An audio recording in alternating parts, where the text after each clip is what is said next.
Connaissance, recherche, sciences, dessin, mathématiques, théorie, physique, philosophie, conférences, archéologie, nature.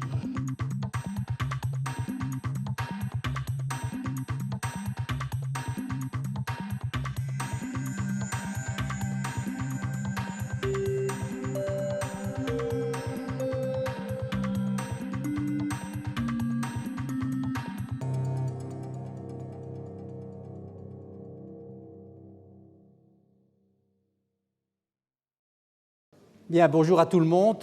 Merci d'être aussi nombreux que les semaines précédentes à ce cours sur les nanomédicaments. Je dois vous dire d'ailleurs que vous l'avez vu à l'entrée, il y a un questionnaire qui vous est proposé par le Collège de France, tout simplement pour que nous connaissions un petit peu mieux, je dirais, le profil des auditeurs d'une manière générale et que nous puissions adapter au mieux nos cours au profil de ces auditeurs. Alors aujourd'hui, on va parler, vous le voyez, des interactions des nanotechnologies avec les tissus et en particulier des aspects pharmacotoxicologiques et biopharmaceutiques.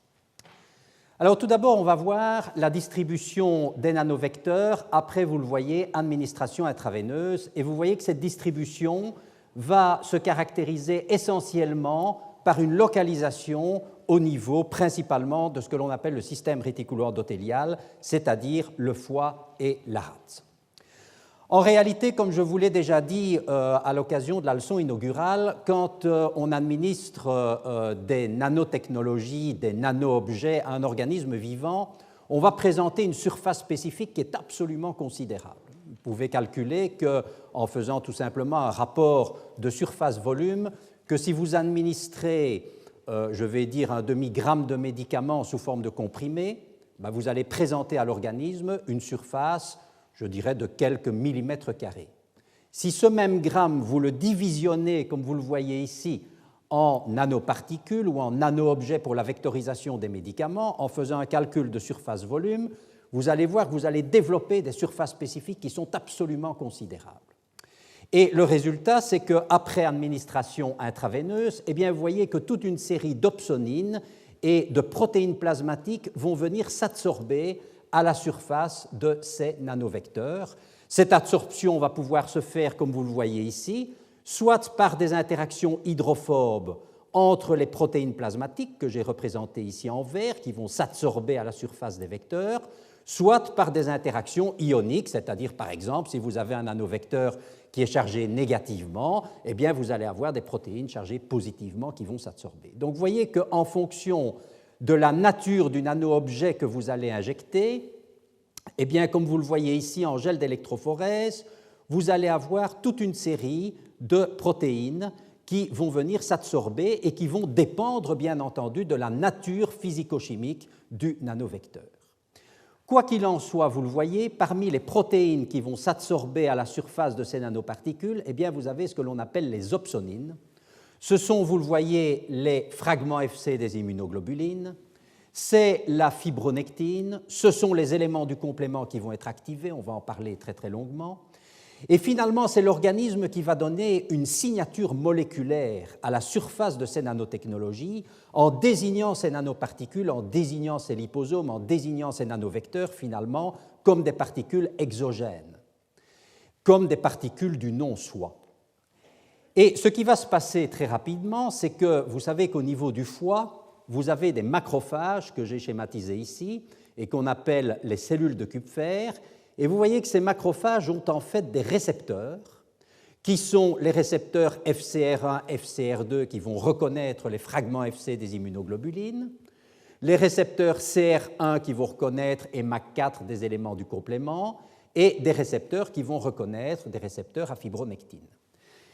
Quand les nanovecteurs de médicaments seront recouverts de ces opsonines plasmatiques que sont les fragments FC des immunoglobulines, la fibronectine, les éléments du complément, en fait, ces nanoparticules qui vont être signées moléculairement vont être reconnues par ces récepteurs au niveau des macrophages du foie, que sont essentiellement les cellules de Kupfer. Et bien entendu, ces macrophages sont des phagocytes professionnels, c'est-à-dire, vous le voyez, qu'ils vont en fait internaliser la particule ainsi identifiés via leurs récepteurs, et on va retrouver, vous le voyez, des quantités considérables de ces nanovecteurs à l'intérieur des endosomes ou des lysosomes des macrophages, principalement du foie, on le verra également de la rate. Alors vous voyez qu'ici, on a tout simplement, dans la partie inférieure droite de cette diapositive, on a fait une biopsie au niveau du foie d'un animal auquel on a injecté des nanoparticules par voie intraveineuse. Eh bien, vous voyez les quantités considérables de nanoparticules que vous allez retrouver, vous le voyez ici, à l'intérieur des endolysosomes de ces cellules de Kupffer. Ça, c'est la raison moléculaire. Donc, marquage des nano-objets par les opsonines plasmatiques, reconnaissance par les éboueurs de l'organisme que sont les cellules de Kupffer. Ça, c'est l'aspect, je dirais, reconnaissance moléculaire, mais il y a aussi une raison histologique qui fait que ces nanovecteurs vont essentiellement se concentrer naturellement au niveau du foie et de la rate. Eh bien, cette raison histologique, c'est que vous le savez, au niveau du foie, vous allez avoir ce que l'on appelle un endothélium vasculaire, vous le voyez ici, qui n'est pas totalement jointif, c'est-à-dire que les cellules endothéliales du foie ne sont pas vraiment les unes à côté des autres, il y a des trous au niveau desquels, vous le voyez, ces cellules de Kupffer, ces macrophages vont être présents. Et donc, vous voyez qu'ils sont, je dirais, en relation directe avec la circulation générale, et donc ils vont pouvoir capter au niveau de cet organe les nanoparticules qui se trouvent dans la circulation. C'est de cette manière-là aussi que les cellules de Kupffer vont capter les bactéries ou les parasites qui sont opsonisés exactement de la même manière. Alors pourquoi aussi au niveau de la rate? Eh bien au niveau de la rate, l'histoire est un tout petit peu différente. Vous voyez qu'en fait au niveau de la rate, les vaisseaux, le bout des vaisseaux, vous le voyez ici, eh bien en fait ils sont ouverts et donc le compartiment circulant va être libéré au niveau de la partie de la rate qu'on appelle la pulpe rouge. Là, vous avez toute une série de macrophages, et ces macrophages, eux aussi, comme au niveau du foie, sont équipés, je dirais, de toute une série de récepteurs qui vont être capables de reconnaître ces particules opsonisées.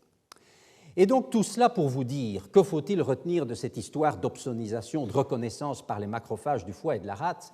Eh bien, c'est que finalement, tous les nanovecteurs que je qualifierais de première génération, c'est-à-dire qu'on n'a pas usiné en surface, que ce soit des liposomes, que ce soit des nanoparticules, que ce soit des particules ultra fines d'oxyde de fer, eh bien, après administration intraveineuse, vous le voyez, tous ces systèmes, tous ces nanovecteurs vont se concentrer au niveau du foie. Vous voyez ici très très bien les deux lobes hépatiques en autoradiographie et également au niveau de la moelle que vous voyez ici et également au niveau de la rate. Et cette concentration des nanotechnologies après injection intraveineuse au niveau du foie, au niveau de la rate, au niveau de la moelle, on dit que c'est une concentration au niveau du système réticulo-endothélial, c'est-à-dire c'est ce système qui possède finalement tous les macrophages qui sont de véritables éboueurs de l'organisme et qui vont reconnaître, encore une fois, par une réaction immunologique, toutes ces particules étrangères. Alors vous allez me dire, mais quand on veut aller dans d'autres territoires biologiques que le foie et la rate, comment empêcher cette capture hépatosplénique qui est extrêmement rapide, on va le voir, et qui est extrêmement massive?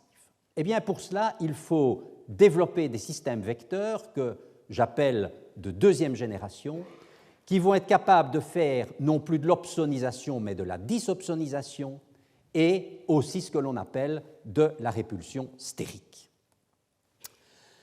Alors, comment peut-on faire de la disopsonisation et de la répulsion stérique? Eh bien, le principe, c'est de préparer des vecteurs. Vous le voyez, ici, je vous ai donné un exemple avec des liposomes qui sont formés, bien entendu, comme vous le savez, de bicouches de phospholipides.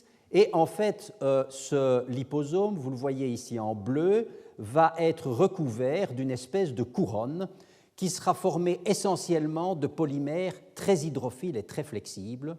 En général, on va utiliser des polyéthylène glycols. Alors, vous voyez dans la partie supérieure droite de la diapositive, vous verrez généralement que ces liposomes qui sont décorés par du polyéthylène glycol, eh bien, on va utiliser un phospholipide particulier qui est la phosphatidyl, vous le voyez, éthanolamine, de manière à pouvoir coupler ce phospholipide avec un polyéthylène glycol et insérer ce phospholipide pégylé dans la bicouche de phospholipides des liposomes.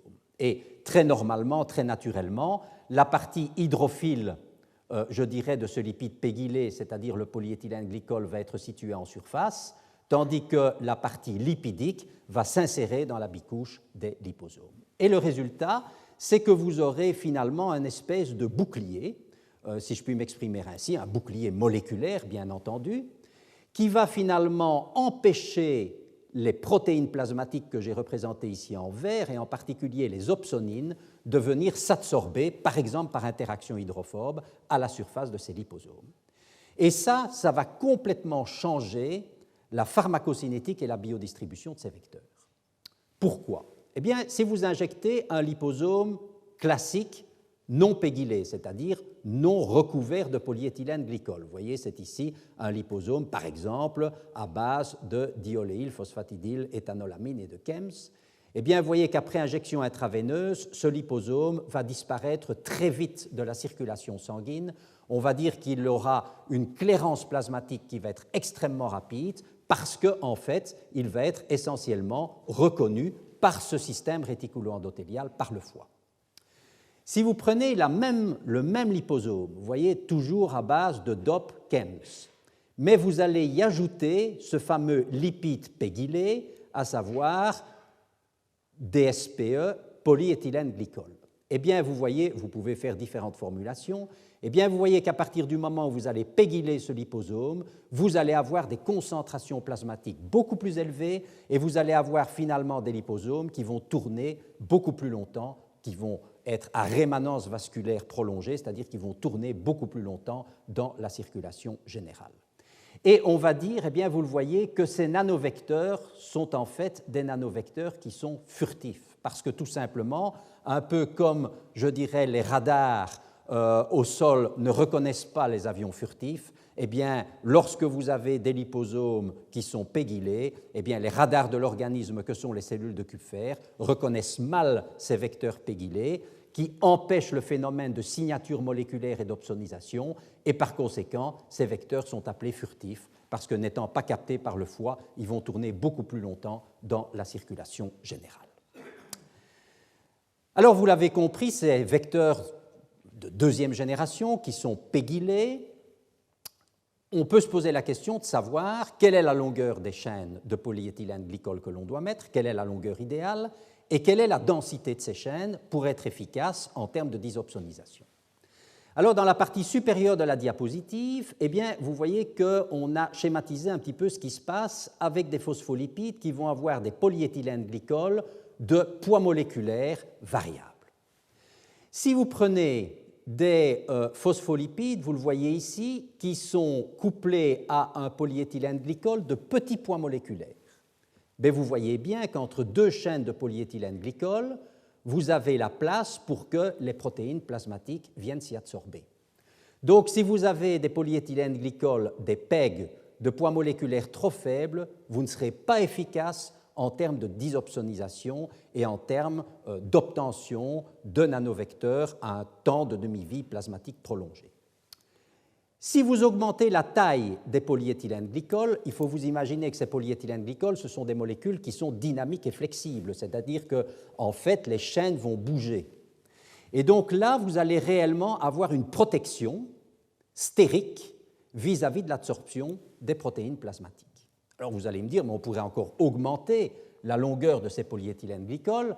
Eh bien, vous voyez que non, parce que si vous avez des chaînes qui sont trop longues, vous comprenez que le segment hydrophile du phospholipide pégylé, la partie PEG du phospholipide, est trop importante, donc la macromolécule devient très soluble dans l'eau, et plutôt que de rester insérée dans la bicouche des phospholipides, elle va former des micelles. Donc vous allez avoir une extraction finalement des liposomes vers la formation de micelles, et évidemment, vous n'aurez plus, le liposome va perdre son caractère furtif. Eh bien, quand on a expliqué tout ça, on sait que la taille idéale d'un polyéthylène glycol, c'est entre 2000 et 5000 de poids moléculaire. Alors, si on dit qu'on va prendre des polyéthylènes glycols entre 2000 et 5000 de poids moléculaire, est-ce qu'il faut en mettre beaucoup ou est-ce qu'il faut en mettre peu à la surface de ces liposomes? Et donc, ça, c'est l'aspect de ce que l'on appelle la densité des chaînes de polyéthylène glycol. Si vous avez, vous le voyez ici, la bicouche de phospholipides des liposomes, si vous avez des liposomes avec des polyéthylènes glycols à faible densité, eh bien, on a ce que l'on appelle une structure dite en champignon, en mushroom, comme disent les anglo-saxons. C'est-à-dire que la structure du PEG, en fait, la structure du polyéthylène glycol, elle va un petit peu s'affaisser. Et vous voyez que vous allez avoir, en effet, des surfaces entre les chaînes de polyéthylène glycol qui pourront encore accueillir les opsonines, les protéines, pour y être adsorbées. Il faut donc, vous le voyez, que la couverture, que la densité des chaînes de polyéthylène glycol soit suffisante, soit pour que les chaînes soient les unes à côté des autres, encore, je dirais, en structuration de champignons, mais si vous augmentez la densité, eh bien vous passez en structuration de brosse et vous aurez alors, je dirais, une excellente couverture de votre vecteur qui sera extrêmement furtif. Là aussi, vous avez une limite, parce que si vous mettez trop de polyéthylène glycol, de phospholipides pégylés, eh bien vous allez de nouveau former également des micelles et vous ne serez pas efficace. Donc vous voyez que là aussi, il faut une densité de chaînes de polyéthylène glycol suffisante, mais il n'en faut pas trop généralement. On met autour de 5 à 10% de phospholipides pégylés dans les compositions de liposomes furtifs de deuxième génération. Alors dans ces liposomes, on va mettre un médicament. Ici, vous le voyez, c'est une étude qui a été réalisée où on a mis comme médicament un médicament anticancéreux qui est en fait la doxorubicine, que l'on appelle ici DOX. Si vous injectez la doxorubicine, qui est un intercalant de l'ADN, un anticancéreux par voie intraveineuse, eh bien, vous voyez qu'en fait, cette molécule va avoir une clairance plasmatique extrêmement rapide. C'est pour ça, vous le savez, que les patients, eh bien, quand on les traite avec cette molécule, on les met en perfusion, simplement pour maintenir un taux plasmatique relativement constant du médicament anticancéreux. Si vous encapsulez la doxorubicine dans des liposomes classiques de première génération, non pégylés, c'est ce que vous voyez ici au niveau des petites boules noires, eh bien, vous allez un tout petit peu améliorer le temps de demi-vie plasmatique de la doxorubicine, mais relativement faiblement. Si maintenant vous encapsulez cette doxorubicine dans des vecteurs pégylés de deuxième génération, alors ici il y en a de deux types, peu importe, je ne vais pas rentrer dans les détails, eh bien vous voyez que vous allez avoir des clairances plasmatiques qui vont être beaucoup ralenties, c'est-à-dire que vous allez avoir des taux de doxorubicine qui vont être beaucoup plus importants. Et donc vous voyez comment, simplement en recouvrant ces liposomes de polyéthylène glycol, eh bien vous allez augmenter le temps de demi-vie plasmatique de la doxorubicine dans le compartiment circulant. Et ce qui est intéressant, c'est que vous savez que la doxorubicine est une molécule qui a une toxicité cardiaque. Donc on va aller regarder au niveau cardiaque la concentration en doxorubicine quand on l'administre sous forme libre. Vous voyez qu'on a ici des quantités considérables de doxorubicine qui vont s'accumuler au niveau cardiaque. Et les cliniciens savent bien qu'après une dose cumulée de l'ordre de 500 mg par mètre carré de doxorubicine, on voit apparaître chez les patients des pathologies cardiaques. Donc il faut éviter la capture par le tissu cardiaque. Eh bien, vous voyez que si vous utilisez des liposomes conventionnels, vous allez un tout petit peu diminuer la capture cardiaque. Mais bon, pas énormément. Et par contre, si vous utilisez des liposomes pégylés, eh bien, vous voyez que vous allez diminuer considérablement la capture cardiaque de la doxorubicine, tout simplement parce que grâce à ces liposomes furtifs, vous allez éviter la capture par le tissu cardiaque et donc vous allez diminuer la toxicité. Et inversement, si vous regardez au niveau de la tumeur, eh bien, vous aurez une augmentation des concentrations tumorales, ici en noir, avec les liposomes pégylés, comparativement à la doxorubicine administrée sous forme libre. Et en fait, cette technologie, actuellement, a donné lieu à un médicament qui est sur le marché, qu'on appelle le Doxil, et qui est un important nanomédicament anticancéreux efficace sur toute une série de tumeurs. Alors maintenant, je vous ai parlé des liposomes, on peut également pégyler des vecteurs nanoparticulaires à base de polymères. Alors bon, Ruxandra Greff, que je présenterai tout à l'heure, va vous en parler. Je voudrais simplement vous montrer ici un exemple avec des nanoparticules d'acide polylactique coglycolique. Alors ici, on va utiliser, vous le voyez, un copolymère d'acide polylactique avec, vous le voyez, à nouveau du polyéthylène glycol. Vous voyez que ce polymère amphiphylle va former des nanoparticules pégylées, donc de deuxième génération, avec des temps de demi-vie plasmatique que vous voyez ici, qui encore une fois vont être très fortement prolongés par rapport à l'injection de nanoparticules de polyacide lactique coglycolique que l'on va administrer sans cette couverture de polyéthylène glycol. Donc vous voyez qu'encore une fois, cela vaut pour les liposomes, cela vaut pour les nanoparticules. Dès que vous recouvrez ces nanovecteurs par du polyéthylène glycol, vous évitez la capture par le foie et vous avez des concentrations plasmatiques qui sont beaucoup plus importantes, que vous pouvez retrouver ici d'ailleurs. Vous voyez les concentrations plasmatiques de ces nanoparticules pégylées après 1 heure, non pégylées après 1 heure, en blanc, vous voyez la différence, et vous voyez que ça se maintient parfaitement après 4 heures, et que cela se fait au détriment, vous le voyez très très bien, du foie. Vous voyez que les nanoparticules pégylées vont être moins captées par le foie que les nanoparticules non pégylées. Alors, il y a une expérience intéressante qui a été faite. En général, quand on fait une chimiothérapie, eh bien, on injecte évidemment plusieurs fois le nanovecteur. Et ici, eh bien, on s'est amusé à regarder la pharmacocinétique en injectant des liposomes pégylés à plusieurs reprises. Alors, on va injecter une première fois les liposomes pégylés. Vous voyez la pharmacocinétique, elle est ici avec des petits ronds blancs. Donc, vous voyez, temps de demi-vie plasmatique relativement important.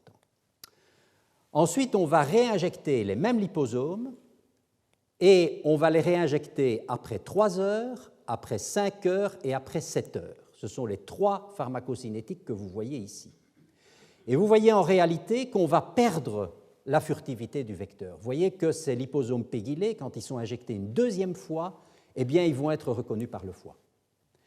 Et il faudra attendre 10 heures, c'est la courbe que vous voyez ici, les ronds noirs, pour que, si on fait l'injection après 10 heures, eh bien, vous voyez qu'on se rapproche de la pharmacocinétique initiale de ces liposomes. Et donc, vous voyez que quand on injecte 2 fois avec un temps d'intervalle limité ces liposomes pégylés, eh bien, la deuxième fois, on perd de la furtivité. C'est une étude qui a été faite par une équipe japonaise de l'université de Tokyo. Alors, ils se sont dit, mais pourquoi est-ce qu'effectivement, on perd de la furtivité à la deuxième injection? Et pour faire ça, ils ont fait l'expérience suivante qui me semble très astucieuse, c'est-à-dire qu'en fait, ils ont pris du sang de rat, qu'ils ont pré-incubé avec des liposomes pégylés, et puis vous le voyez, ils ont transfusé le rat avec ce sang-là, et ils ont ensuite injecté les liposomes pégylés et ils ont fait la pharmacocinétique. Et vous voyez très bien que si vous injectez les liposomes pégylés en noir à des rats naïfs, c'est-à-dire à des rats qui n'ont pas été transfusés par ce sang qui a été préalablement incubé avec les liposomes pégylés, vous voyez que vous avez des concentrations au niveau sanguin très élevées et de faibles concentrations au niveau hépatique. Si par contre vous refaites la même expérience au niveau du rat qui a été transfusé par le sang qui a été sensibilisé préalablement aux liposomes pégylés, eh bien, vous voyez qu'on va diminuer les concentrations au niveau sanguin et on va réaugmenter les concentrations au niveau du foie. Et la conclusion de ces chercheurs, eh bien, c'était de dire qu'au niveau du sérum, il y a probablement un facteur humoral, il y a probablement une sensibilisation, on y reviendra, qui fait qu'il y a une reconnaissance lors de la deuxième injection de ces liposomes, et donc il faut éviter de faire 2 injections à des intervalles de temps qui sont relativement étroits. Alors vous allez me dire, mais à quoi ça sert finalement d'avoir des vecteurs pégylés de 2e génération, furtifs, qui tournent longtemps dans la circulation générale? Eh bien, en fait, il y a un intérêt majeur parce que, encore une fois, on va regarder comment est organisé l'endothélium vasculaire chez l'homme. Eh bien, on sait qu'au niveau du tissu sain, vous voyez, vous avez des cellules endothéliales qui forment la paroi des vaisseaux, qui sont des cellules jointives. C'est-à-dire que les vecteurs de 2e génération pégylés ne peuvent pas passer à travers ces cellules endothéliales. Au contraire, vous le voyez ici, lorsque vous avez une tumeur, vous avez évidemment une réaction inflammatoire parce que vous avez des macrophages, vous avez une augmentation de la perméabilité vasculaire au niveau de la tumeur, c'est-à-dire que vous avez finalement des pores qui vont se créer entre les cellules endothéliales, et les vecteurs vont faire de l'extravasation sélective au niveau précisément de l'endroit où se trouve la tumeur. Et parce que, en fait, vous avez une structure particulière, cette structure va demeurer beaucoup plus longtemps au niveau du tissu tumoral et ne va pas être éliminée par les vaisseaux lymphatiques, comme le sont des simples médicaments qui seraient administrés à une échelle moléculaire. Et ça, c'est ce que l'on appelle l'effet EPR, j'en ai déjà parlé au niveau de la leçon inaugurale, c'est-à-dire l'effet finalement d'augmentation de la perméabilité vasculaire au niveau de la tumeur, avec également un effet de rétention dû à la structure particulière du vecteur. Et ça vous permet finalement de faire de la vectorisation passive, par exemple vis-à-vis de tumeurs. Alors ça a été visualisé par une autre équipe de Japonais, et je voudrais vous montrer ça parce que je trouve que c'est très illustratif de ce fameux effet EPR d'accumulation intratumorale et d'extravasation sélective. Ici, cette équipe a utilisé des liposomes pégylés, les administrés par voie intraveineuse. On a mis dans ces liposomes un colorant fluorescent, et vous voyez très très bien que 5 minutes après l'injection, on voit que ces liposomes sont dans la circulation générale au niveau de la tumeur, mais vous voyez aussi qu'il y a déjà de l'extravasation au niveau tumoral. Et après 8 heures, eh bien, vous voyez qu'il n'y a plus de liposomes dans les vaisseaux de la tumeur et que tous les liposomes ont fait de l'extravasation au niveau de la tumeur.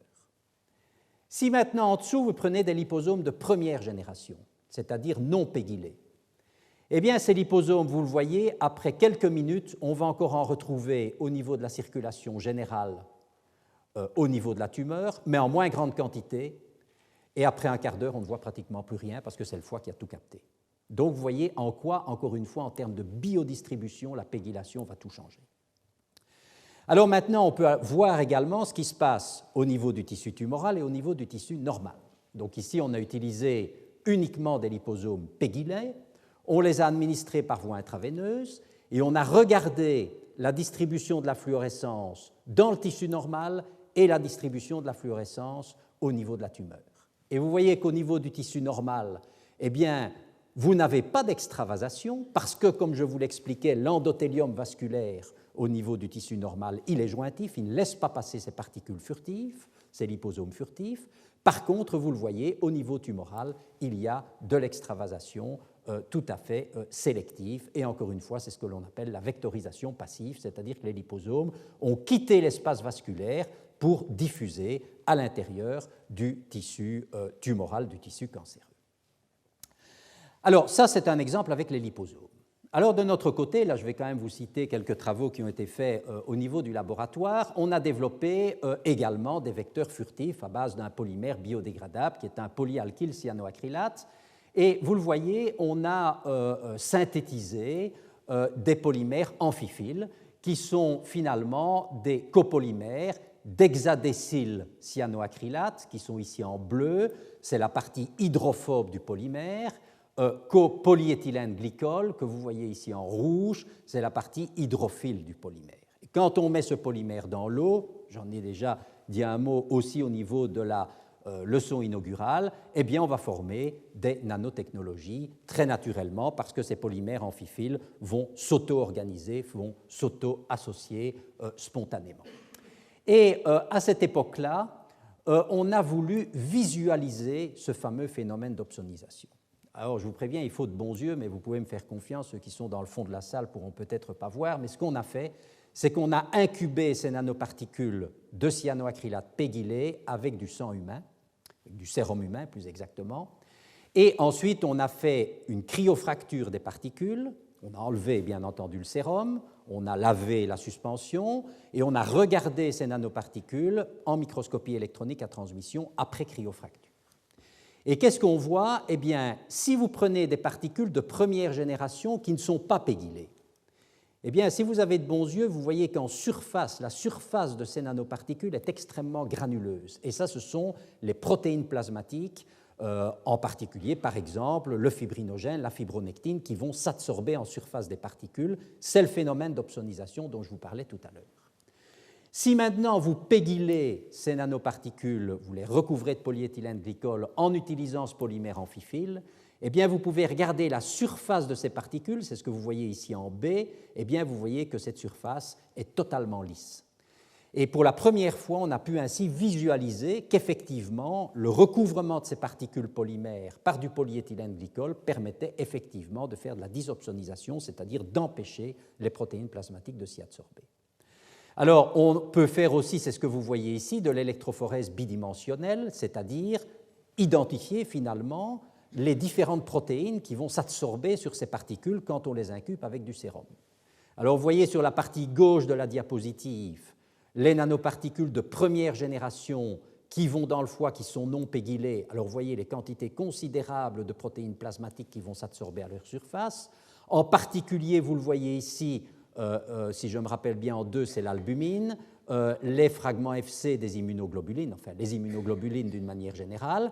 Et vous voyez que quand on pégyle, eh bien, effectivement, on diminue, on ne supprime pas totalement, mais on diminue d'ailleurs, dans tous les cas, de manière extrêmement importante, l'absorption de ces protéines en surface, et c'est la raison pour laquelle, en cryofracture, en microscopie électronique après cryofracture, eh bien, on ne peut plus visualiser des quantités importantes de protéines à la surface de ces particules.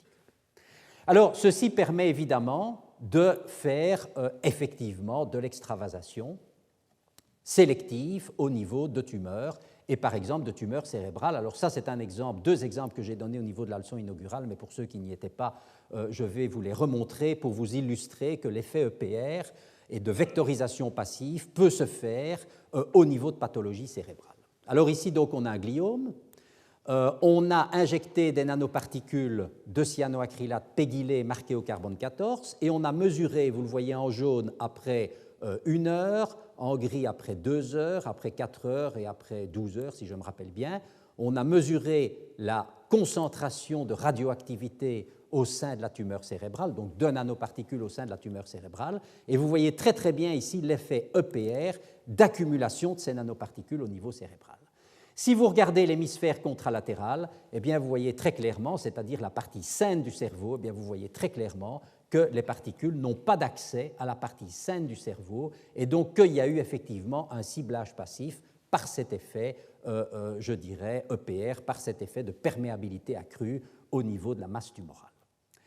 Alors, cette approche d'utiliser des vecteurs pégylés à circulation ralentie, enfin à taux plasmatique plus élevé, à clairance plasmatique ralentie, eh bien on peut l'appliquer également à d'autres pathologies, à condition qu'il y ait, je dirais, une composante inflammatoire. Et donc, on a regardé si une maladie auto-immune du cerveau, comme l'encéphalomyélite auto-immune expérimentale, pouvait éventuellement aussi faire l'objet d'un ciblage sélectif par ces vecteurs de 2e génération. Et en effet, vous voyez qu'on a comparé la capture cérébrale de ces nanoparticules pégylées, d'une part en rouge chez les rats qui ont cette maladie inflammatoire, et d'autre part en blanc et en jaune chez des rats normaux, chez des rats sains, ce sont des contrôles. Alors vous voyez que ces nanoparticules chez le rat sain, eh bien, pratiquement, on a fait de la microchirurgie du cerveau pour voir dans toutes les zones cérébrales où allaient ces particules.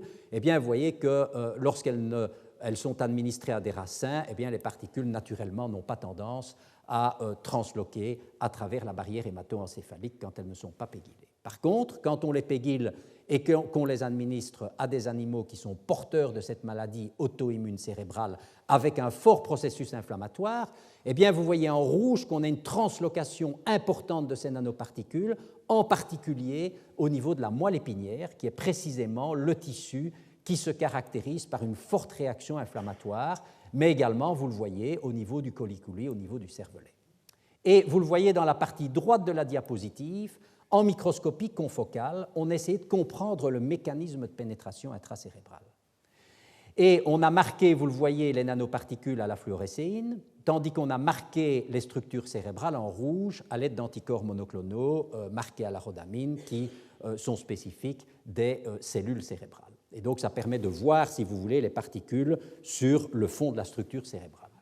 Alors, vous voyez qu'on retrouve des particules qui sont, je dirais, intactes, et qui sont isolées, et ça veut dire que ces particules ont transloqué de la circulation générale vers le cerveau au niveau des zones inflammatoires, parce qu'évidemment, on était recherché dans le cerveau l'endroit où il y avait des zones inflammatoires. Mais on a vu aussi ceci, c'est-à-dire des cellules inflammatoires qui sont bourrées de nanoparticules. Et ça, ce sont en fait des macrophages inflammatoires qui sont dans la circulation générale, qui vont capter ces particules pégylées de 2e génération puisqu'elles sont à clairance plasmatique ralentie et vont donner des taux plasmatiques élevés, Donc ces macrophages vont capter les particules et puis vont faire ce que l'on appelle de la diapédèse, c'est-à-dire que ces macrophages vont passer l'endothélium vasculaire au niveau des zones inflammatoires cérébrales et vont emmener avec eux leur contenu en nanoparticules. Or, on sait que ces macrophages sont précisément les cellules cibles qui sont responsables de la maladie. Et donc l'idée ensuite, c'était de mettre dans ces nanoparticules non plus un colorant fluorescent, mais un médicament. Alors, c'est ce qu'on a fait en collaboration avec Yvonne de Kozak, qui est une ophtalmologiste, et on s'est intéressé à une autre maladie auto-immune, qui n'est pas une maladie auto-immune du cerveau, mais qui est une maladie auto-immune du tissu oculaire, qui est en fait l'uvéite auto-immune. Alors, il faut savoir que l'uvéite auto-immune est une maladie, comme vous le voyez ici, qui va complètement déstructurer la rétine, et on peut induire cette uvéite chez des animaux de laboratoire. Vous voyez ici en ordonnée que l'on va tout simplement regarder l'état de la rétine et donner à cette rétine un score clinique. On va induire la maladie et vous voyez très bien qu'en blanc, on va voir évoluer l'augmentation de la destruction de la rétine due à cette uvéite auto-immune expérimentale. Alors, il faut savoir que l'uvéite est une maladie qui touche pas mal, malheureusement, les femmes, et on pense que le récepteur aux œstrogènes est impliqué dans cette maladie. Et donc, Yvonne de Kozak a envisagé de traiter l'uvéite auto-immune par le tamoxifène, qui est une anti-hormone. Eh bien, quand vous administrez le tamoxifène, vous voyez très bien ceci en histogramme noir, eh bien, vous voyez qu'il n'y a absolument aucun effet. Alors qu'on sait que c'est une molécule qui tape sur le récepteur aux œstrogènes et qu'on sait que dans cette maladie, le récepteur aux œstrogènes est impliqué. Et donc l'idée, ça a été de dire, on va encapsuler, c'est ce que vous voyez ici, le tamoxifène dans des nanoparticules pégylées, puisque ces particules sont capables de reconnaître sélectivement les macrophages inflammatoires. Et vous voyez que ça marche pas mal, parce que vous voyez qu'on ralentit de manière considérable l'évolution de la maladie, c'est ce que vous voyez ici, ce sont les histogrammes noirs, par rapport en blanc aux témoins, c'est-à-dire soit à des animaux traités par le tamoxifène sous forme libre, soit par des nanoparticules qui ne contiennent pas de tamoxifène. Donc vous voyez que l'encapsulation de tamoxifène dans ces vecteurs de deuxième génération, parce qu'on cible les macrophages inflammatoires, permet de réduire de manière considérable l'évolution de la maladie. Et vous le voyez très très bien ici en histologie. Vous voyez l'histologie de la rétine des animaux traités par le tamoxifène sous forme libre, sous forme d'une solution aqueuse. Mais vous voyez la déstructuration de la rétine, on retrouve à peine l'espace sous-rétinien. Et vous voyez qu'au contraire, quand on traite ces animaux par les nanoparticules de tamoxifène pégylées, eh bien, vous voyez qu'on respecte très très bien les différentes couches histologiques de la rétine et de l'espace sous-rétinien. Et ce qui est intéressant, c'est qu'on peut également marquer les macrophages inflammatoires par des anticorps monoclonaux spécifiques et fluorescents et comparer le nombre de macrophages inflammatoires lorsqu'on a traité par les nanoparticules de tamoxifène et lorsqu'on a traité par le tamoxifène sous forme libre. Et vous voyez très clairement la différence. Dans la partie inférieure, ce sont les animaux qui ont été traités par le tamoxifène sous forme libre. Vous voyez que vous avez énormément de cellules inflammatoires et en immunohistochimie. Et par contre, vous voyez que quand on traite les animaux par le tamoxifène encapsulé dans des nanoparticules pégylées, eh bien, vous voyez qu'on réduit de manière considérable, on ne supprime pas totalement, mais on réduit de manière considérable le processus inflammatoire au niveau de la rétine. Et donc, vous voyez un petit peu en quoi ces vecteurs pégylés de deuxième génération peuvent apporter des réponses thérapeutiques dans certaines pathologies inflammatoires. Ça, c'était la partie du cours d'aujourd'hui qui concernait finalement les aspects pharmacologiques et de biodistribution et de pharmacocinétique. Je voudrais maintenant aborder avec vous un sujet qui fait débat, il faut bien le dire. Ce sont des considérations toxicologiques et je vais essayer de vous montrer comment je crois qu'il faut aborder ces problèmes toxicologiques associés aux nanotechnologies dans le domaine, bien entendu, du médicament. Quelles sont les considérations toxicologiques qui peuvent être associées à l'administration de nanovecteurs? Eh bien, tout d'abord, premier élément, on va rechercher les phénomènes d'agrégation.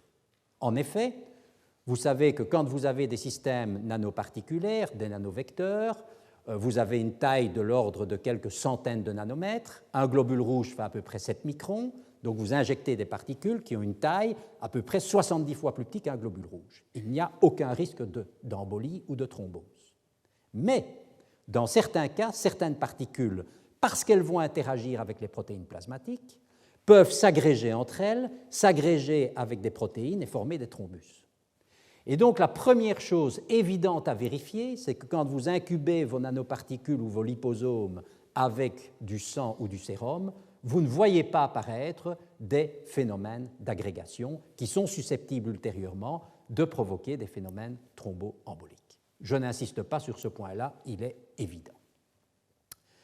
Deuxième élément important, et ça c'est un message extrêmement important, quand on fait de la vectorisation par voie intraveineuse, on ne peut utiliser, vous le voyez, que des matériaux biodégradables et biocompatibles en raison des risques de toxicité par thésaurismose. Alors, lors du cours de la semaine passée, je vous ai montré que tous ces nanovecteurs pénètrent au niveau intracellulaire par les voies de l'endocytose.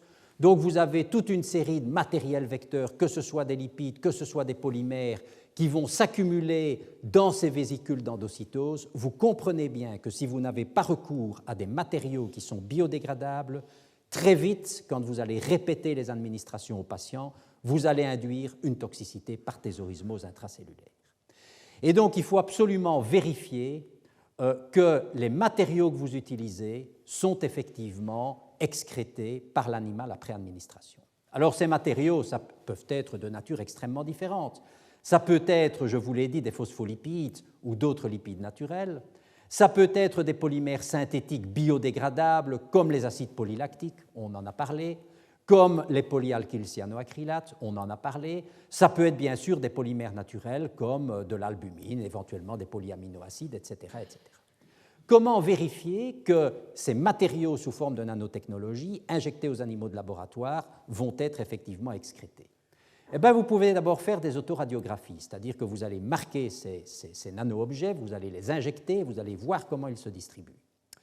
Et celui qui a un œil attentif eh bien, constate bien sûr que dans ce cas-ci, le foie est marqué. Alors maintenant, vous savez tous qu'on a injecté des vecteurs de première génération, mais vous voyez très bien qu'on voit un marquage important du rein et un marquage important de la lumière intestinale. Et ceci est l'indice qu'on a affaire à un polymère qui effectivement, enfin dans ce cas-ci c'est un polymère qui est excrété d'une part par les urines puisqu'il y a une filtration rénale, et vous voyez d'ailleurs ici l'urine de l'animal qui est très radioactif, et d'autre part vous avez une excrétion biliaire qui se fait via la lumière intestinale. Et donc vous voyez que déjà la bonne observation de l'autoradiographie va vous permettre de savoir à peu près si vous avez un matériau biodégradable et quelles sont les principales voies d'excrétion et de métabolisation. Alors, l'autre expérience qu'il faut faire, c'est la cage à métabolisme. Alors, c'est quoi la cage à métabolisme? Eh bien, vous voyez, vous allez mettre votre animal de laboratoire sur une grille, vous allez lui injecter les nanoparticules ou les liposomes radioactifs, et puis en bas, vous allez récolter séparément les fesses et les urines. Et puis, vous allez doser la radioactivité dans les fesses et dans les urines, et vous pourrez dire, voilà, après une semaine, par exemple, tout ce que j'ai injecté, je l'ai retrouvé excrété. Et vous pourrez faire ce que l'on appelle ici un bilan métabolique. Troisième, je dirais, grand domaine toxicologique dont il faut certainement, et vous allez le voir, c'est un petit peu plus complexe, se préoccuper, c'est surveiller tous les processus liés à la capture par le foie et par le système réticulo-endothélial. Vous comprenez que si ces nanovecteurs vont dans le système réticulo-endothélial, en particulier dans le foie et dans les cellules de Kupfer, c'est la physiopathologie de la clairance plasmatique des cellules de Kupfer et la physiopathologie hépatique devrait être investiguée d'une manière que je dirais extrêmement précise et approfondie. Alors je vais vous montrer ce qu'on a fait il y a quelques années au niveau du laboratoire avec la thèse du Russonneau, parce qu'on dit souvent qu'on ne sait pas grand-chose sur la toxicologie des systèmes nanoparticulaires. Je peux vous dire que c'est quand même des choses que les pharmaciens étudient maintenant depuis un certain nombre d'années. Et en particulier, on s'est intéressé à la fonction de phagocytose. En effet, puisque tous ces nano-objets sont captés par phagocytose, on s'est intéressé à la fonction de phagocytose et on a regardé si elle était modifiée après injection des nanoparticules. Alors, comment est-ce qu'on peut étudier cela? Eh bien, on va tout simplement d'abord injecter le nanovecteur, dont on veut tester la toxicité, et puis, vous le voyez, on va injecter des particules de carbone. On va ensuite tout simplement regarder au niveau du sérum l'absorbance à 650 nanomètres et on va en déterminer ce que l'on appelle un index de phagocytose, qui est le logarithme népérien de la concentration en particules de charbon au temps T1, la concentration C1, moins le logarithme de la concentration C2, divisé par T2 moins T1. C'est ce que l'on appelle l'index de phagocytose. Et vous voyez que si on prend des nanoparticules, vous le voyez ici, de polyisobutylcyanoacrylate, qu'on mesure l'index de phagocytose, eh bien vous voyez qu'il y a une petite décroissance effectivement de l'index de phagocytose après 2 heures, mais après 4 heures, on a tout récupéré.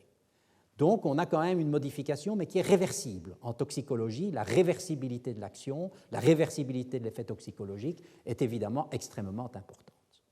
Si vous prenez d'autres particules, vous avez de polyisoxylcyanoacrylate, peu importe, vous avez de nouveau cette diminution de l'index de phagocytose. Vous le voyez pour différentes doses, 20 mg par kilo, 100 et 200 mg par kilo, donc on a un effet qui est dose dépendant. Mais encore une fois, vous le voyez, qui est réversible. Qui est réversible après quelques heures. J'insiste, vous allez voir pourquoi. Alors on s'est dit, il y a 2 choses qui peuvent intervenir. Si on a une réduction de l'index de phagocytose, ou bien c'est que les opsonines ne font plus leur boulot, ou bien c'est que le foie, les cellules de Kupfer du foie ne font plus leur boulot. On a d'abord regardé les opsonines, et on a donc tout simplement dosé la fibronectine plasmatique lors de ces différentes administrations. Alors vous voyez qu'ici, on a injecté des nanoparticules d'isoxylcyanoacrylate, d'acide polylactique, 2 types de nanoparticules biodégradables, et des nanoparticules de polystyrène qui ne sont absolument pas biodégradables. Eh bien, tous ces vecteurs qui sont pourtant très différents sur le plan de la nature du polymère, eh bien, vous voyez que dans tous les cas, vous avez une diminution de la fibronectine plasmatique. Tout simplement parce que cette fibronectine s'est adsorbée effectivement sur les particules. Donc vous voyez que la diminution de la clairance peut effectivement s'expliquer, la diminution de l'habilité, de la capacité, je dirais, du système réticulo-endothélial à capter les nanoparticules, c'est vrai aussi pour les liposomes, eh bien, sont dues en fait à une diminution du taux d'opsonine plasmatique et pas à une toxicité des cellules de Kupfer. Pourquoi? Eh bien, parce que vous voyez bien qu'on va récupérer après 4 heures ou après 8 heures éventuellement, en fonction de la nature des nanoparticules. Et en 4 heures ou 8 heures, si vous avez tué les cellules de Kupfer du foie, on n'a pas le temps de récupérer un index de phagocytose normal. Et donc, ça veut dire que c'est bien une déplétion des opsonines qui est à la base de cette réduction de la capacité des cellules de Kupfer à faire la clairance plasmatique de ces systèmes particulaires. Alors, le foie, qui est l'organe cible de ces nanotechnologies, ben, vous l'avez compris, il y a un aspect, il y a une fonction de clairance plasmatique qu'on a étudiée, qui dépend des cellules de Kupfer. Il y a également une fonction hépatocytaire. Alors, comment est-ce qu'on peut étudier la fonction hépatocytaire? Eh bien, on va tout simplement injecter à un rat de laboratoire, vous le voyez, des nanoparticules, soit avec un schéma d'administration aiguë, soit avec un schéma d'administration chronique. On va ensuite prélever le foie, on va isoler les hépatocytes par perfusion à la collagénase, et ensuite on va incuber ces hépatocytes et on va regarder, vous le voyez, le métabolisme du fructose en termes de production de glucose et de lactate, et on va regarder aussi la production d'albumine et d'alpha-glycoprotéines acides. Alors, qu'est-ce qu'on voit? Vous avez ici les contrôles, c'est-à-dire les animaux qui sont non traités. Vous voyez que quand on administre différents types de nanoparticules, on a grosso modo pas de modification, pas beaucoup de modification du lactate, mais on a une diminution du glucose. Mais quand vous stoppez le traitement, vous attendez 24 heures, vous voyez que vous récupérez le niveau finalement de glucose qui correspond aux animaux non traités, aux animaux contrôle. Donc encore une fois, vous avez une toxicité discrète en termes de réduction du glucose hépatique, mais c'est une toxicité qui est réversible. Et en toxicologie, la réversibilité est quelque chose évidemment d'absolument important et capital. L'albumine et l'alpha-glycoprotéine acide, vous voyez que par rapport au contrôle, il n'y a pas de modification de la production d'albumine, mais on a une augmentation considérable, vous le voyez, de production d'alpha-glycoprotéine acide qui est l'indice d'un processus inflammatoire. Et à nouveau, vous voyez que si on attend suffisamment longtemps, eh bien, le phénomène est réversible, puisque vous le voyez, on va se retrouver à peu près au niveau basal, normal, si on attend 24 heures. Alors, il est important d'étudier maintenant, sur le plan structural, je dirais, la structure de l'alpha-glycoprotéine. En effet, vous voyez que, première observation, si vous injectez aux animaux de laboratoire des nanoparticules extrêmement différentes, encore une fois du polystyrène non biodégradable, des polyisobutyl ou des polyisoxylcyanoacrylates dégradables, quel que soit, vous le voyez, à la même dose, quelle que soit la nature du polymère, on a toujours une augmentation, vous le voyez, de l'alpha-glycoprotéine acide. Or, l'alpha-glycoprotéine acide, vous le voyez, peut être bianténée, comme vous le voyez ici, trianténée et tétraanténée. Et quand vous avez une prédominance de l'alpha-glycoprotéine acide qui est bianténée, F4, c'est que vous avez un processus inflammatoire hépatique. Si vous avez au contraire plutôt des alpha-glycoprotéines tri- ou tétraanténées, c'est que vous avez une insuffisance hépatique majeure, ce qui est évidemment relativement grave. Alors qu'est-ce qu'on a fait? Eh bien, on a étudié le rapport F1, c'est-à-dire essentiellement tritétraanténé, sur F2 plus F3 et F4, c'est-à-dire F4, c'est bianténé. En d'autres termes, si le rapport diminue, ça veut dire qu'on va vers l'inflammation. Si le rapport augmente, ça veut dire qu'on va vers l'insuffisance hépatique. Eh bien, vous voyez clairement qu'on a une diminution de ce rapport, ce qui correspond à une réaction inflammatoire. Et encore une fois, c'est important, vous voyez qu'après quelques jours, eh bien, on récupère un rapport qui correspond au niveau de départ, c'est-à-dire que la réaction inflammatoire, elle est réversible. Alors, comment est-ce qu'on peut faire pour réduire cette réaction inflammatoire? Eh bien, on peut péguiler. Pourquoi? Parce que si on pégyle, on va réduire l'opsonisation, on va réduire l'activation du complément, on va réduire la capture par le foie. Alors, vous le voyez ici, on l'a fait, vous le voyez, avec des nanoparticules non biodégradables de polystyrène. On les injecte, encore une fois, vous avez une augmentation de l'alpha-glycoprotéine acide. Si on les recouvre de poloxamère, c'est-à-dire, si vous voulez, des copolymères qui ont une partie pégylée, eh bien, vous voyez qu'on supprime complètement la production d'alpha-glycoprotéine acide, donc le processus inflammatoire. Idem avec, vous le voyez ici, les acides, les nanoparticules d'acide polylactique coglycolique, ou d'acide polylactique plus exactement. Quand elles sont non pégylées, eh bien, elles vont induire la production d'alpha-glycoprotéine acide. Quand elles sont pégylées, eh bien, vous voyez que cette production va être réduite, il n'y a plus de processus inflammatoire. Donc, vous voyez encore une fois que la pégylation, le recouvrement de surface, le développement de vecteurs de deuxième génération peut modifier d'une certaine manière certains processus toxicologiques réversibles, hépatiques de type inflammatoire. Alors, il y a une autre toxicité potentielle, notamment hépatique au niveau des cellules de Kupfer, qui est connue, c'est le stress oxydant. Parce que quand vous avez des macrophages qui captent des bactéries, des parasites, des particules, il y a un stress oxydant. Et donc, qu'est-ce qu'on a mesuré ici? Eh bien, on a mesuré tout simplement avec à la fois des nanoparticules, vous le voyez, de biodégradables, de polyisobutylcyanoacrylate et non biodégradables de polystyrène. On a mesuré le glutathion réduit et le glutathion oxydé. Eh bien, vous voyez qu'on a un stress oxydant parce qu'on a effectivement une diminution du glutathion réduit, une diminution du glutathion oxydé, mais chaque fois, vous voyez qu'encore une fois, c'est un processus réversible. C'est-à-dire que si vous arrêtez le traitement et que vous attendez 24 heures, vous récupérez le niveau initial. Et on n'a pas d'insuffisance hépatique grave. Pourquoi? Parce que si vous faites ici, comme vous le voyez, le rapport entre le glutathion réduit et le glutathion oxydé, eh bien, vous voyez qu'il n'y a pas de modification de ce rapport en fonction du traitement par les différents types de nanoparticules. Ça vous montre donc, encore une fois, qu'on a une toxicité discrète réversible, mais dans tous les cas, pas d'insuffisance hépatique.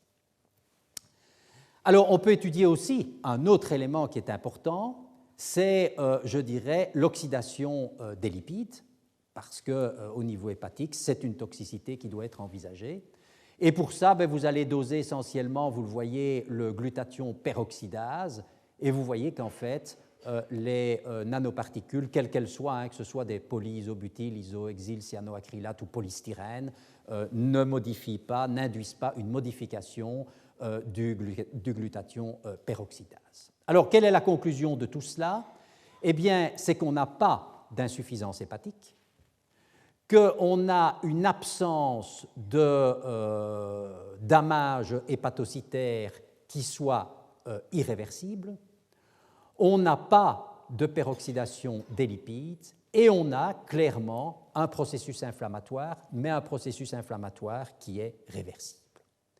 Et donc finalement, à partir de là, quel est, je dirais, le profil toxicologique qu'on peut attribuer, vous l'avez vu, à la plupart des nanoparticules vis-à-vis de la fonction hépatique, qu'elles soient biodégradables comme les cyanoacrylates, les PLA, ou non biodégradables? Eh bien, c'est que dans tous les cas, les vecteurs de première génération, quand ils sont injectés, ils vont activer le complément. C'est la première étape. Ils vont activer le complément, ils vont être opsonisés et donc ils vont être captés par les cellules de Kupfer.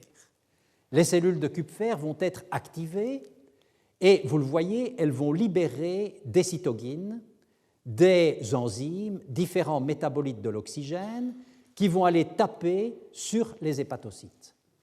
Ces hépatocytes vont entrer en phase inflammatoire et vont ensuite synthétiser notamment des protéines de phase inflammatoire que sont les glycoprotéines acides, l'AGP par exemple. Et donc vous voyez que ça c'est un petit peu, je dirais, le profil toxicologique qu'on peut donner aux vecteurs de première génération. Dernière considération toxicologique avant la fin du cours, c'est la problématique de l'activation du complément. Je vais vous en parler parce que je pense qu'à l'heure actuelle, sur le plan clinique, c'est probablement le principal fait toxicologique qu'il faut avoir à l'esprit et pour lequel il faut certainement être extrêmement prudent. De quoi s'agit-il? Eh bien, c'est le phénomène que l'on appelle le phénomène de Karpa pour C-activé relais pseudo-allergie. En fait, dans les essais cliniques, puisque vous savez qu'il y a un certain nombre de nanomédicaments sur le marché, dans les essais cliniques, on a constaté qu'après injection intraveineuse de nanomédicaments, eh bien, pouvait apparaître un certain nombre de manifestations de type pseudo-allergique. Vous allez voir pourquoi on dit de type pseudo-allergique. Parce que, d'une part, et c'est un élément important, ces manifestations apparaissent dès la première administration, c'est-à-dire qu'il n'y a pas de nécessité d'avoir une sensibilisation du patient. C'est pour ça qu'on dit de type pseudo-allergique. Alors les manifestations, eh bien, c'est l'hypo ou l'hypertension, le mal de tête, l'apparition de nausées, de la fièvre. Alors ça touche un petit nombre de patients et souvent les symptômes sont relativement légers. Mais il faut savoir que cette réaction est imprévisible, elle est non détectable par les tests d'allergie classiques. Par exemple, si vous dosez les IgE, vous ne pouvez pas prédire cette réaction de type Karpa. Et dans quelques cas extrêmement rares, mais qui existent, et en matière de médicaments, c'est extrêmement important, eh bien, cette réaction peut être fatale. Alors maintenant, au début, on ne savait pas très bien de quoi il s'agissait. Maintenant, on a relativement bien, des gens comme Mogimi, par exemple, ont relativement bien décortiqué toute l'immunotoxicologie de ces colloïdes administrés par voie intravasculaire. C'est lié à l'activation du complément, en gros. Alors, vous savez qu'il y a 3 voies d'activation du complément. C'est la voie classique qui concerne surtout les complexes immuns.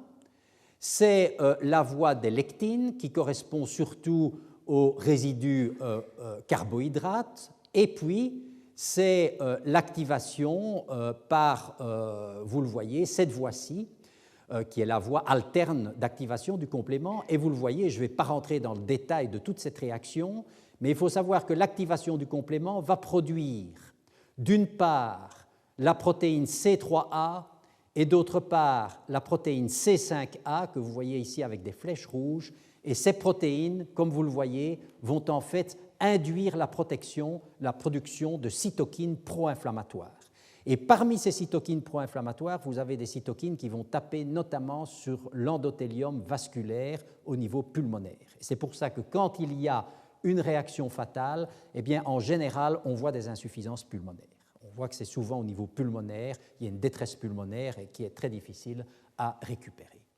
Alors, ce qu'il faut savoir, c'est que ce syndrome de Karpa, qu'on a découvert il y a quelques années, dont on connaît le mécanisme plus exactement il y a quelques années, est associé actuellement à la grande majorité de la plupart des médicaments issus des biotechnologies. L'herceptine, par exemple, vous savez, toutes ces molécules qui sont des anticorps monoclonaux, qui sont des protéines, eh bien, il y a souvent une réaction Karpa associée, encore une fois, sur un petit nombre de patients. Et cette réaction, eh bien, en général, existe avec tous les nanomédicaments qui sont sur le marché à l'heure actuelle. Alors, vous voyez, on a observé en préclinique cette réaction pseudo-allergique avec, par exemple, le paclitaxel, le Taxol, tout simplement parce que, en gros, ce sont des micelles.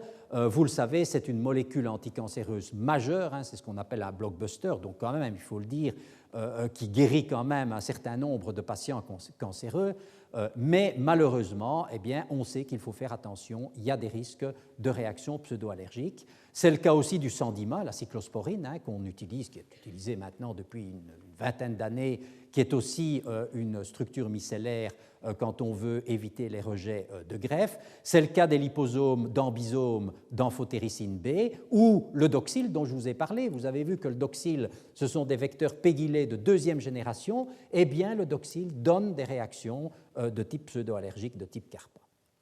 Alors, il y a tous les ans un congrès de cliniciens qui a lieu à Bâle, auquel moi je participe parce que je pense qu'il est très important que les cliniciens soient associés très vite à toute cette problématique des nanomédicaments, parce que l'approche clinique est probablement un petit peu différente, et il y a actuellement un certain nombre d'éléments qu'on peut dire des éléments consensus concernant les essais cliniques avec les nanomédicaments.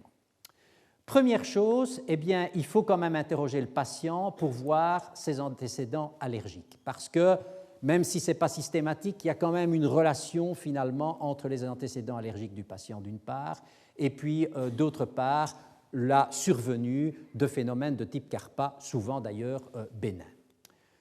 Tous ces médicaments, tous ces nanomédicaments, eh bien, il faut conseiller de faire une prémédication corticoïde pour prévenir la réaction pseudo-allergique.